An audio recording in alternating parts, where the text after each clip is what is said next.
Diksiyalarımızı davamlaştırımız hürmetli vatandaş bigençi sağı 2019.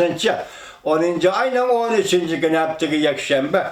Endeki mavzumunda vatandaş. İktisat ağırıttı. Prezident Trump'ın köreş iradesi boşap gitti.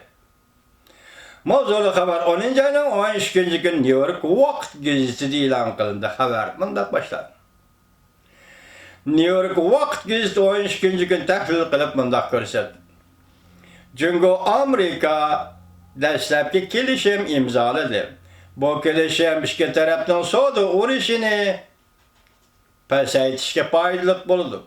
En mühimi Amerika Koşmuş Ştatlarının Prezident Trump bilen Cumhurbaşkanı'nın reisi Xi Jinping her bir devlet rehberi devletinin işki kısmındaki ağırınışla içinde galbiga erişken buldu. Mesela Amerika'nın işki kısmında narazılık var, Cumhurbaşkanı'nın işki kısmında narazılık var. Şundak narazılıkla ve ağırınışla içinde Reis Xi Jinping'in galbi kılgan buldu, Prezident Trump'ın galbi kılgan buldu. Haberde mındaq görüsüldü. Bir neçe aydan beri Prezident Trump barğan sırı yok, koronarmada baş koyup, Cumhur bilen etraflı kelişim imzalaşka besim işletti. Cumhur hem çekinmedi, baş koyuş şekli bilen Amerika'dan öç aldı. Amerika'nın sadece rahatları Prezident Trump'ın köreş iradesini boşaştırıp etti. New York Vakt gazetede vatıdı Xitayca nüshası. Diplomatik münasebetler cemiyetinin nüfuzluk tədqiqatçısı Edward Alden mundaq dedi. Prezident Trump'a nispeten aytqanda Prezident ve Prezident'in maslahatçıları Amerika iqtisadının soda uğraşının təsiriga uçurab, ziyan tartıvatqanlığını inkar qılsımı, lekin Amerika iqtisadının təsiriga uçurğanlığından ibaret paketlağa davamlı sal qarğılı bulmaydı. Demek Amerika iqtisadi mı təsiriga uçurdu soda uğraşı tüpeyli? Cumhur iqtisadi mı soda uğraşı tüpeyli təsiriga uçurdu? Prezident Trump'ın qaytı saylanmaz gele barğan sıraya yakıllap kelgeçke bir Prezident'in grupsidikiler, yani kabinetidikiler ne iqtisadi ziyanını to'xtatish kerak bo'ldi. Prezident atrofidagi amaldarlar ham bu kelayotgan iqtisodiy ziyanni to'xtatishi kerak bo'ldi deydi.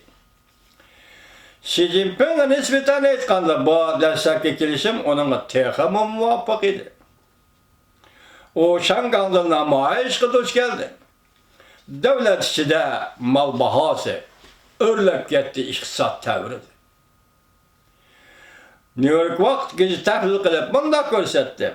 Gerçi Amerika Cumhurbaşkanı destek kelişimi bazı ishlab chiqarish tarmoqlarini manfaatga ega qilsa-mu, lekin ichki davlat iqtisodining texi parchalanish, yuzlanishini o'zgartirmaydi. Demek Amerika'nın iqtisodining parchalanish, Cumhurbaşkanı iqtisodining parchalanish bu yuzlanishni o'zgartirmaydi. Yani köplügen şirketler işlep çıkarış liniyelerini Cumhur'dan yetkep çıkıp gitti. Kelişim imzalımısı mı köplügen şirketler Cumhur'dan şirketlerini götürüp çıktı. Ola Amerika kelmeyi.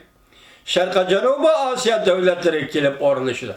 Muşiyede bir sual koyar hürmetlik vatandaş, Orta Asya'da 5 devlet müstakil buldu var. Orta Asya hem bepeyan kanzimin müstakil bulduğu devletler bu Cumhur'a kirgen şirketler hazır. Hep Cumhur'dan çekinip çıkıvatır, hatta Japonya'nın, Amerika'nın şirketleri. Bunlar demiş ki hem Şarkı Canubu Asya'daki Tayland, Burma, Nepal, Singapur diye taraflar gitti. Orta Asya'ya demiş ki kirmeydi. Vatandaş. Orta Asya'daki devletlerin iktisadi müstakillik ve siyasi müstakillik eriştiği degan gap. Siyasi müstakillik erişken günü o iqtisadi müstakillik erişdi. Şunda erişti degan gap. Nemişka bu devletler Xitoydan çekinip çıkıp şirketlerini elip çıkıp Orta Asya'daki 5 devletke nemiş kirmaydi.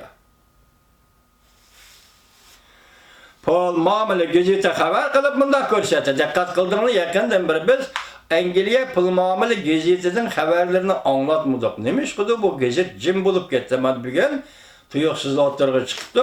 Mundaq deydi. Cungo Amerika bilen savdo talaş tartışını to'xtatish ve kelishim imzalash jarayonida hech nimada yo'l qo'ymadi. Cungo Amerikaga hech qanday bir ish sabablik yo'l qo'ymadi. İki taraf yana uzun yollarını menip tüketgende andan texemi sezgör, texemi köp talaş tartışkı iyice meselelerde bir fikirge keleleydi. Yani aldığımızda sohbet jarayonu aldığımızda demekçi Angliyana pul mamılı gezdi. Bu meseleler cümleden Cungo hükümetinin stratejik işlep çıkarış sahaları, yani pen texniki sahaları ve devlet ilgiligideki şirketlerini kollaşana maliyeden pul koşup birişmesiz. Belki kilişim Prezident Trump 2020 yılı qayta prezident bulup sayılıştın burun imzalanışı mümkün. Onda şu vakitçe bu işini Amerika Koşmuş Ştatları kendine tatıp atamdı. Ya ki şu sayılanın ahırkı neticesi geçe Cungo hükümeti kendine tatıp atamdı. Bilgilim olmaydı vatandaş.